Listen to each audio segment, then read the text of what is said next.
नमस्कार दोस्तों, आप देख रहे हैं तहलका हरियाणा और मैं आपका होस्ट एंड दोस्त राजेंद्र रावत। आज हम आए हुए हैं यहाँ पे गुड़गांव डिस्ट्रिक्ट कोर्ट में।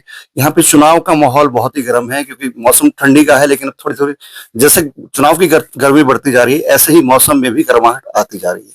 तो आप देख सकते हैं हम सब चुनाव के जो कैंडिडेट हैं, प्रबल दावेदार हैं, वरिष्ठ अधिवक्ता हैं। सर अपना परिचय दीजिए। मेरा नाम चंद्रकांत शर्मा। 1987 से मैं यहाँ वकालत कर रहा हूँ। मेरे से पहले मेरे फादर साहब यहाँ बड़े सीनियर लॉयर थे, पंडित निहाल दत्त शर्मा जी। मेरे बड़े भाई श्री सुरेश शर्मा जी, अनफॉर्चुनेटली उनकी डेथ हो चुकी है।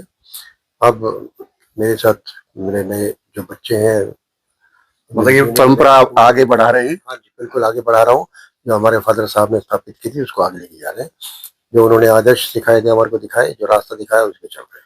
सर इतने साल हो गए आपको यहाँ पे कोर्ट परिसर में, अब आप चुनाव भी लड़ रहे हैं, प्रबल दावेदारी जो मानी जा रही है आपकी, तो सर किस नजरिए से देखते हैं इस चुनाव को, क्या मुद्दे रहेंगे? देखिए, ऐसा है, जब हम आए थे 1987 में, उस वक्त जजेस की संख्या बहुत कम थी। स्वाभाविक तौर है, वकीलों की संख्या भी बहुत कम थी। काफी फैसिलिटीज थी, मतलब बैठने की कोई दिक्कत नहीं थी। लेकिन वक्त के साथ साथ इतने टाइम में जहाँ वकीलों की संख्या बढ़ी, लिटिगेंट्स की संख्या बढ़ी, मुकदमों की संख्या बढ़ी, जजेस की संख्या भी बढ़ती है। अब यहाँ देखो तो अब तो बहुत ज्यादा समस्याएं हमारे चारों तरफ हैं। जजेस के बैठने का आपने देखा ही है, छोटे छोटे रूम में बैठे हुए हैं। बहुत छोटी। विकास सदन देख लीजिए, आप यहाँ भी देख लीजिए। एक सर मैं अभी रास्ते में आ रहा था तो पानी बह रहा था, कूड़ा पड़ा था, उसके बारे में क्या है? वही बता रहा हूँ, 4 और 5 जो हॉल है या 2 नंबर हॉल है, इनके बीच में जो कैंटीन है, यहाँ देखिए कितने गंदगी पानी आ रहा है। पानी और ये आज से नहीं, पिछले 8-10 महीने से, मेरे ख्याल में पूरा साल हो गया है। लेकिन जो वर्तमान जो हमारी जो बार की एसोसिएशन है, मुझे माफी चाहूंगा, लेकिन उन्होंने इस बारे में कोई ध्यान नहीं दिया, तभी ये हाल है। हाँ जी। और इसका ऐसा नहीं है कि कोई मुद्दा कोई ऐसा कि जिसका कोई इलाज ना हो सके, लेकिन करने का वो थोड़ा सा विल पावर होना चाहिए। आदमी करना चाहे तो सब कुछ हो सकता बिल्कुल हो सकता है जी, इसमें कोई इतनी लंबी चौड़ी नहीं है। जो हमने ये पीछे आप देखेंगे, जो 1 से 10 कोर्ट के चारों तरफ जो पॉन्ड बने हुए हैं, यहाँ भी बहुत गंदगी इकट्ठी हुई, बहुत गंदा पानी हुआ था। 4 बार साफ कराया हमने। तो फिर इकट्ठा हो जाता है, लेकिन साफ तो हो कम से कम। लेकिन ये पॉन्ड खाली पड़े, पॉन्ड खाली पड़ गया, लेकिन गंदगी हो गई थी बहुत ज्यादा गंदगी, मच्छर, लोगों की बहुत शिकायतें आ रही थी। करवाया सही, तो वो भी अब काफी, हालांकि थोड़ा बहुत दोबारा पानी आ जाता है, लेकिन सफाई होती रहती है। सर जैसे सरकार कहती है स्वच्छ भारत, ये स्वच्छता का अभियान, भाई आप गुड़गांव को सुंदर बनाना है, स्वच्छता को अपनाना है। यहाँ लेडीज टॉयलेट की हालत बहुत बुरा हाल है, बहुत बुरा हाल है। मेरे पास कई जो हमारी बहनें हैं, बेटियां हैं, उन्होंने बहुत शिकायत करी है। जो हमारी जो लेडीज रूम, बाथरूम है, उसका उन्होंने दिखाया मुझे। बहुत बुरा हाल है, बहुत बुरा हाल है। तो मेरा तो ये टॉप प्रायोरिटी रहेगी कि अगर मुझे मौका मिला तो सबसे पहले मैं लेडीज टॉयलेट का जो है वो बिल्कुल उसको फर्स्ट क्लास करवा। महिला सशक्तिकरण की बात करती है सरकार, सभी करते हैं, लेकिन अगर टॉयलेट ही ठीक नहीं होगी महिलाओं के तो फिर ठीक बात है। तो वही हमारा इस दिशा में पहला कदम वही होगा। और सर एक जो मेरे को सुनने में आया है कि जैसे नए नवोदित जो अधिवक्ता होते हैं, उनकी ट्रेनिंग के लिए भी कुछ ऐसा कुछ है? कुछ देखिए, ऐसा है कि ट्रेनिंग के लिए हम कुछ अपने सेमिनार टाइप या प्रेजेंटेशन वगैरह इस तरीके की कुछ लॉयर, सीनियर लॉयर से करवा सकते हैं। और मेरा उसमें ये एजेंडा में भी है कि जब मुझे मौका मिलेगा तो उनके लिए नए तरीके से, उनको किस तरीके से अपियर होना है, क्या उनको लॉ के पॉइंट्स किस तरीके से आर्ग्यू कर सकते हैं, जो भी है। और जो वरिष्ठ अधिवक्ता है, उनके अनुभव जिससे वो काफी सीखेंगे, साझा करेंगे, तो उससे उनको काफी फर्क पड़ेगा। एक सर मैं अभी मोटरसाइकिल से यहाँ आया हूँ, तो पार्किंग की बड़ी समस्या है यहाँ। लेकिन तो रोड भी मतलब कि टूटा फूटा है, जैसा भी है। रोड का जहाँ तक बाहर की रोड की बात है, वो तो है, जो भी एमसीजी के जिसके अंडर है वो है। पार्किंग की बात तो बिल्कुल ठीक कर रहे हैं। अगर आप यहाँ 9:30 बजे तक आ जाते हैं सुबह, तो आपको जगह मिल सकती है। लेकिन वो भी आप, अगर आपको जल्दी जाना है तो फिर आप निकल नहीं सकते। सर मैं आया हूँ मोटरसाइकिल से, जो 4 व्हीलर वाले हैं उनका तो बहुत बुरा हाल है, बहुत बुरा हाल है। तो पार्किंग की व्यवस्था जो है, ये भी एक समस्या, बड़ी गंभीर समस्या है। इस पे भी जितना हो सकेगा, जहां भी जैसे भी संभव हो सकेगा, क्योंकि हमारे जो बाहर आप देखते हैं जहाँ झंडा लगा हुआ है बड़ा, उसमें जो पार्किंग है, वो पार्किंग में क्या है कि मुझे लगता है कि जो बाहर वाले हैं, अदर देन लॉयर्स, सुबह 8 बजे से पहले ही वहाँ गाड़ी खड़ी करके चले गए। उसका एक व्यवस्थित व्यवस्था करानी पड़ेगी। एक वहाँ पर गार्ड बैठाए या कुछ भी बैठाए, मतलब एक मैं जहाँ तक समझता हूँ स्टिकर की अगर व्यवस्था हो जाए। नहीं, स्टिकर तो ऐसा है जी, स्टिकर तो यहाँ से कोई भी ले लेते, कोई भी ले लेते। स्टिकर नहीं, वहाँ तो आप उसी को हो, आज अपने देखें कि जो वाकई में वकील है वही आए। बाहर के जैसे आप गाड़ी खड़ी करके चले गए, हाईवे से अपनी बस लेनी है, शाम को आए गाड़ी लेके चले गए, तो वो उसका मिसयूज हो रहा है। अच्छा, एक चीज मैंने देखी, यहाँ हर दरवाजे पे वैसे पुलिस वाले हैं हर जगह, कई दरवाजों पे नहीं भी है, लेकिन मेटल डिटेक्टर जो लगता है जिससे पता चलता है कि कोई अपना भाई हथियार वगैरह असला वगैरह कुछ ले जा रहा है, ऐसा कुछ व्यवस्था नहीं है। देखिए यहाँ मेटल डिटेक्टर सिर्फ एक ही जगह पे है, जो हमारे सेशन जज साहब की जहाँ पार्किंग है वहां से अंदर आते हैं, लेकिन वो सफिशिएंट नहीं है। वो तो लगा ना लगा, जिसने आना है वो तो दूसरी घूम के आ जाएगा।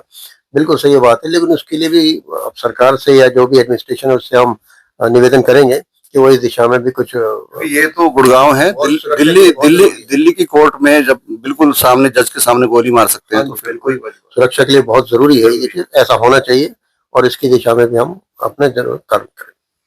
और एक काफी टाइम से लंबित पड़ा हुआ है मामला, नई कोर्ट का जो बिल्डिंग है उसके बारे में कुछ बताना चाहिए। लेकिन नई कोर्ट आपके सामने है, जहाँ पर काफी टाइम से आपने बिल्कुल कहा कि लंबित पड़ी हुई है, काम चल रहा है लेकिन बहुत ही कम चल रहा है काम। उसकी वजह क्या है? उसकी पेमेंट का कोई कॉन्ट्रैक्टर से कुछ पेमेंट का डिस्प्यूट है या क्या नहीं है, ये तो अब गवर्नमेंट से मिल करके या जो हाई कोर्ट से हैं, जो बिल्डिंग कमेटी के जो हमारे ऑनरेबल जजेस हैं, उनसे मिल करके ही बात की जा सकती है। तो ये बात करने की जिम्मा जो एसोसिएशन के पदाधिकारी है उनका होता है। अच्छा। उन्होंने कितना इसको निभाया है, कितना नहीं निभाया है, क्या कर रहे हैं क्या नहीं कर रहे, तो वही बता सकते हैं। लेकिन हमें अगर मौका मिला तो हम उसको अपने पटल पे रखेंगे और उसका बार से साझा करेंगे। रेगुलर जो डेवलपमेंट है, जो भी अपडेट है, बार के सामने रखेंगे, भाई आप ये बात हुई है, ये उन्होंने जवाब दिया है, इतने टाइम में कंप्लीट हो जाएगी जो भी है।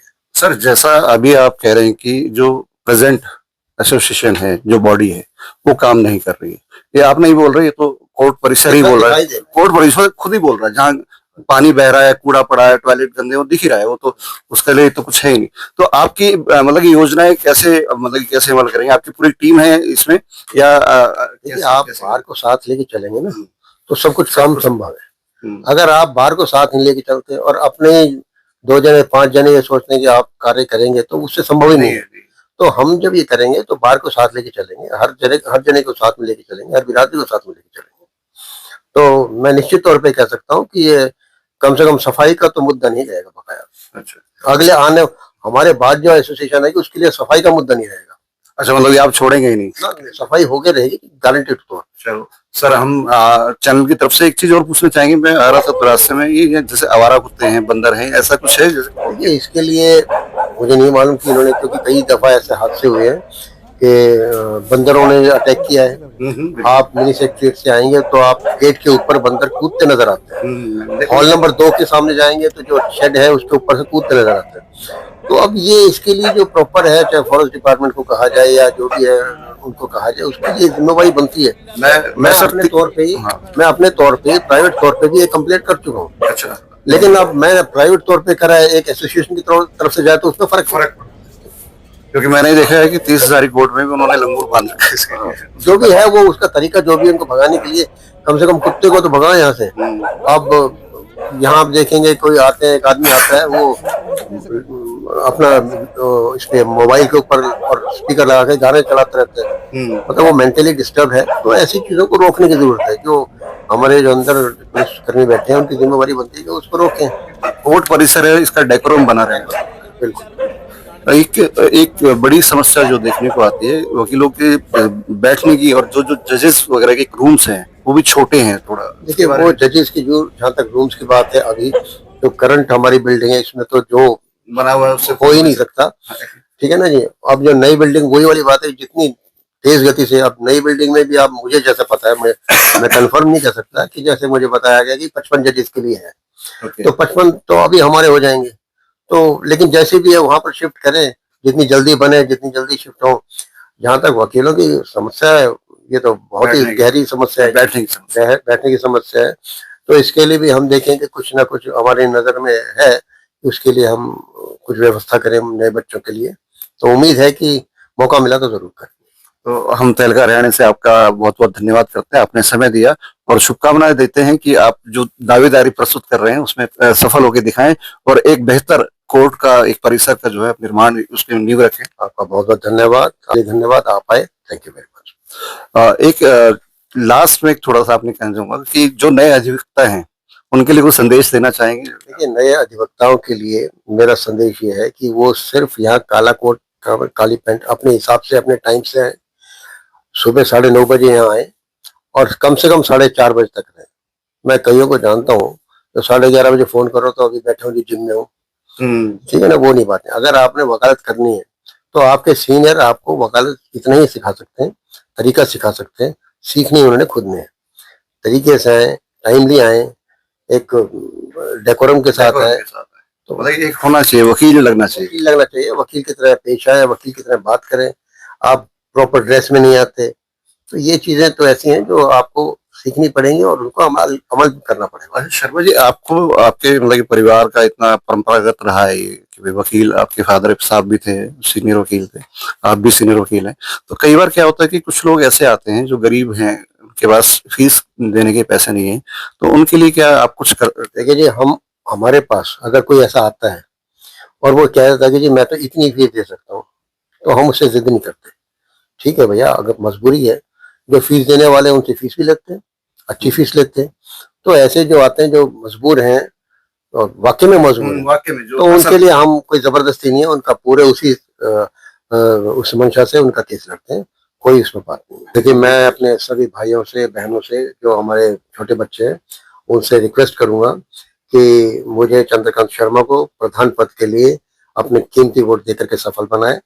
मैं आपसे ये वादा करता हूँ कि आप जो मेरे में जो अपना अपेक्षाएं रखेंगे उस पर मैं खरा उतरूंगा और इसके लिए मैं आपसे रिक्वेस्ट करूंगा कि आप आए, वोट जरूर करें। और आप ये देखेंगे कि गुड़गांव से बाहर के जो रेगुलर प्रैक्टिस नहीं करते वो बहुत वकील हैं, उनसे भी मेरी रिक्वेस्ट है कि वो मुझे अपना समर्थन दें। अपने जो भाई हैं, अपने बहन हैं, अपने मित्र हैं, उनसे भी कहें कि वो समर्थन दें वोट की। और मेरा आग्रह है आपसे, निवेदन है। धन्यवाद।